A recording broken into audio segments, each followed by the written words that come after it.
હું નાનપણથી સાંભળતી આવી છું કે સ્ત્રી એકલી રહી શકે નહીં અથવા તો મા બાપના ઘરમાં પણ કુંવારી રહી શકે નહીં. ડિવોર્સ બાદ પણ સ્ત્રી સમાજના દાયરામાં ખટકતી રહે છે. એક પરણિત સ્ત્રી એકલી સ્ત્રી પર ભરોસો કરી શકતી નથી. લોકોના મેણા ટોણમાં ને પુરુષોની ગંદી નજર અમુક સ્ત્રીઓને પરણવા મજબૂર કરે છે. એટલે જ તો અમુક સ્ત્રીઓ પણ ધક્કા ગાડીએ ચલાવે સંસારના એવોર્ડ લેતી નજરે પડે છે. મનમાં તો એ પણ પોતાને કોશે છે, મજબૂત સ્ત્રી શું પતિને સુખી કરી શકે ખરી? જે પતિ પરમેશ્વરના નામે તેને પરણીને લઈ ગયો તે રોજ રાત્રે પત્નીની મરજી વગર ચામડાને ચૂથે છે. કોઈ એકની મરજી વગર જે ઇન્ટરકોર્સ થાય છે તે શું બળાત્કાર ના કહી શકાય? આપણા સમાજની સ્ત્રીઓને મરજી એ પણ ખબર નથી. બસ કમરને માથાના દુખાવાના બહાના છે. શું આ બહાના તમને સાચા લાગે છે? એવો ક્યારેય અનુભવ કર્યો કે કાલે જેને કમર દુખતી હતી તે આજે ગરબા ખેલે છે, એ પણ કેટલી એનર્જી સાથે? શું સ્ત્રી ડિલિવરી બાદ લૂજ છે? ના, સ્ત્રી ક્યારેય લૂજ નથી થતી, પણ તેના હૃદય પર પથ્થર રાખીને તેના બંને ઘરની ઇજ્જત સાચવીને બેઠી છે. તેના સપનાઓના રાજકુંવરને તે એ નજરે જોઈ ગઈ છે જે એ છે. એક વેશ્યા જો દિવસમાં 10 કસ્ટમરને રાજી કરી શકતી હોય તો પણ શ્વાસ લેવલ પર જોઈએ તો એક ગૃહિણી કરતાં સારી અને મેન્ટેન હોય છે. અહીં સેક્સ વર્કરનું કાર્ય હું સારું સાબિત કરવા નથી માંગતી, પણ દાંત મુદ્દો પકડ્યો છે. શું એ વાત સાબિત નથી કરતી કે ગૃહિણી ભાવાત્મક ટોર્ચર વધારે સહન કરે છે? પ્રેમના નામ પર શોષણને દંભ કેટલા રચવા પડે છે?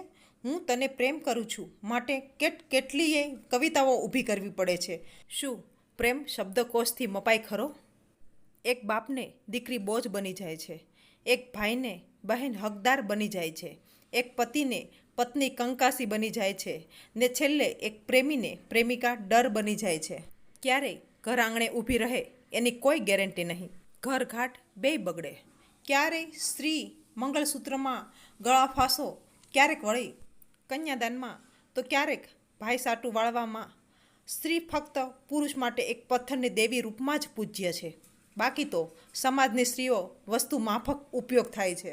ક્યારેક સ્કૂટીની એડમાં, તો ક્યારેક બિઝનેસમેનની ઓફિસો, જ્વેલર્સોમાં, કંડોમના પેકેટમાં પણ વગેરે બધે જ વસ્તુ સાથે સ્ત્રીની એડવર્ટાઇઝ. રાધાને ત્યજનાર આજે રાધા જેવો પ્રેમ ગોતે છે. મીરાને ઘરમાંથી કાઢી મૂકનાર આજે મીરા જેવી દાસી ગોતે છે. સીતાને સરેઆમ ઇજ્જત ઉછાળનાર સીતા જેવી પત્ની ગોતે છે. સ્ત્રીને આ બેવડો સમાજ ક્યારેય ન્યાય નહીં આપી શકે. સ્ત્રીએ જાતે જ બીડું ઉપાડવું પડશે. હવનના બીડા બહુ હોમ્યા. હવે પોતાના માટે પોતાની અગ્નિ પ્રગટાવે, પ્રકાશ ફેલાવવા. સ્ત્રી જ્યારે પૂરી સ્વતંત્ર થશે ત્યારે પ્રેમમય સમાજ ઊભો કરી શકશે. સ્ત્રી તો ઝાંસીની રાણી છે. તમારે જોવી હોય તો મૃત્યુ પામેલ પતિના સંતાનો પર એકલી ઘરમાં બેઠેલી છે. ડિવોર્સ લીધેલ સંતાનોને સાચવીને સમાજ સામે અડીખમ ઊભી રહે છે. બળાત્કારોને પણ એસિડના છંટકાર પછી પણ સોશિયલમાં ધૂમ મચાવી રહી છે. સ્ત્રી એક માં છે.